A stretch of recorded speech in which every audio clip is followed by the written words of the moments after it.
আসসালামু আলাইকুম শিক্ষার্থীরা, এই ভিডিওর টাইটেল এবং থাম্বনেল দেখে বুঝতে পারছো কত গুরুত্বপূর্ণ এই ভিডিওটি।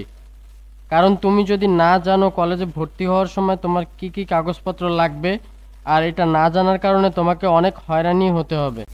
তাই আমি এই ভিডিওতে যে কাগজপত্রের কথা বলবো সবগুলোই গুরুত্বপূর্ণ, যেগুলো ছাড়া তুমি কলেজে ভর্তি হতে পারবে না।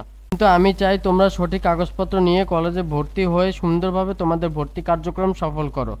একাদশ শ্রেণী ভর্তিতে প্রয়োজনীয় কাগজপত্রের তালিকা আমি তোমাদেরকে একটা একটা পড়ে শোনাবো, তোমরা এটার সাথে মিলিয়ে তোমাদের কাগজপত্রগুলো রেডি করে ফেলবা। চূড়ান্ত ভর্তি ফরম স্ব কলেজের অফিস থেকে সংগ্রহ করে সঠিকভাবে পূরণ করে জমা দিতে হবে।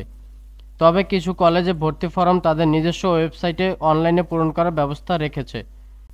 এসএসসি পাসের মূল মার্কশিট, একাডেমিক ট্রান্সক্রিপ্ট এবং 2 কপি করে ফটোকপি। এখানে আবার তোমরা ভাবতে পারো মূল মার্কশিট আবার একাডেমিক ট্রান্সক্রিপ্ট দুইটা বোধহয় দুইটা কাগজ। না শিক্ষার্থীরা, মূল মার্কশিট এবং একাডেমিক ট্রান্সক্রিপ্ট একটাই জিনিস। কেউ মূল মার্কশিট বলে থাকে, কেউ আবার একাডেমিক ট্রান্সক্রিপ্ট বলে থাকে। এসএসসি পাসের মূল প্রশংসাপত্র অথবা টেস্টিমোনিয়াল, ইংরেজিতে এটাকে বলা হয়েছে টেস্টিমোনিয়াল, বাংলায় বলা হয়েছে প্রশংসাপত্র। এটা অনেকেই জানো না, আবার অনেকেই জানো। এই প্রশংসাপত্রের 2 কপি করে ফটোকপি লাগবে। এসএসসি পাসের মূল প্রবেশপত্র অথবা অ্যাডমিট কার্ড এবং 2 কপি করে ফটোকপি। তোমার অ্যাডমিট কার্ডের 2 কপি করে ফটোকপিও দিতে হবে। এবং এসএসসি পাসের মূল রেজিস্ট্রেশন কার্ডের 2 কপি ফটোকপি। শিক্ষার্থীর পাসপোর্ট সাইজের ছবি 5 থেকে 10 কপি এবং স্ট্যাম্প সাইজের ছবি 2 থেকে 5 কপি। অনেক কলেজ স্ট্যাম্প সাইজের ছবি রাখে না, অনেক কলেজে আবার 4 কপিও পাসপোর্ট সাইজের ছবি রাখে, বিভিন্ন কলেজে বিভিন্ন। তবে তোমরা ছবিগুলো রেডি করে রাখবা। পিতা অথবা অভিভাবকের পাসপোর্ট সাইজের ছবি।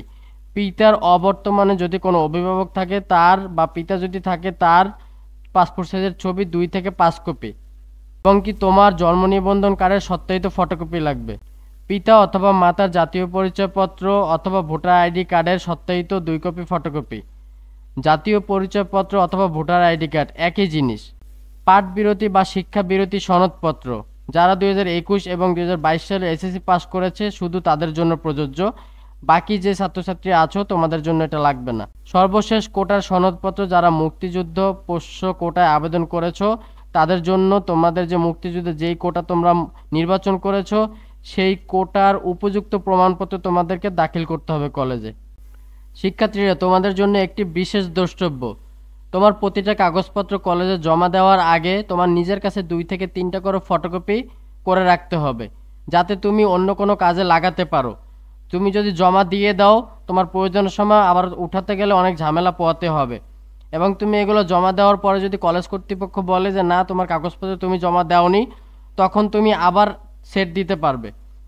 যার কারণে তোমার কাছে তুমি যদি 2 থেকে 3টা করে ফটোকপি রেখে দিতে পারো তাহলে তোমার পরবর্তীতে কাজে লাগলেও তুমি সেটা কাজে লাগাতে পারবে। তো শিক্ষার্থীরা, আজকের ভিডিওটি এই পর্যন্তই। তোমরা সবাই ভালো থাকো, সুস্থ থাকো। আর এই ভিডিওটি তোমার কাছে অবশ্যই ভালো লাগলে লাইক সাবস্ক্রাইব করে পাশে থাকো। এই ভিডিওটি তোমরা বেশি বেশি শেয়ার করে দাও, যাতে তোমার আরেক বন্ধু এটা দেখে সে ঝামেলা থেকে মুক্তি পায়।